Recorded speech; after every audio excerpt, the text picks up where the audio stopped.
napatay ang isang lalaki matapos pagbabarilin sa Barangay Commonwealth sa Quezon City kagabi. Yan ang umagang balita. Nagbabalik si Cory Quintos.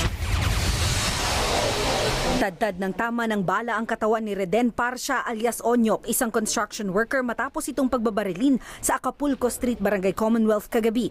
20 basyon ng magkaibang kalibre ng barilang nakita sa crime scene. Ayon sa mga residente at rumespondeng tanod, nakarinig na lang sila ng sunod-sunod na putok. Paglabas nila sa iskinita, tumambad na ang walang buhay na si Onyok.